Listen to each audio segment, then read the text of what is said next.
আসসালামু আলাইকুম রহমতুল্লাহ। এই যে পাতারা দেখছেন, এই যে গাছগুলা পাতা, তো এটা হলো পাথরকুচি পাতা।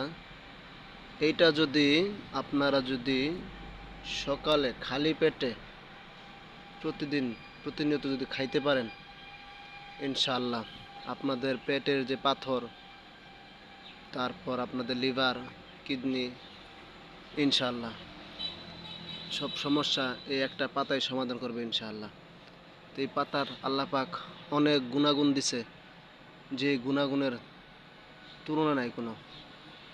এ কারণে আপনারা যদি যদি আপনাদের পেটে পাথর হয়ে থাকে, লিভারের সমস্যা থাকে, কিডনিতে সমস্যা থাকে, এই পাতাটা এই পাতাটা প্রতিদিন সকালে একটা করে পাতা যদি আপনারা খাইতে পারেন, আলহামদুলিল্লাহ ইনশাআল্লাহ আমি আশা করি আল্লাহর রহমতে আপনাদের পেটের পাথর চলে যাবে ইনশাআল্লাহ।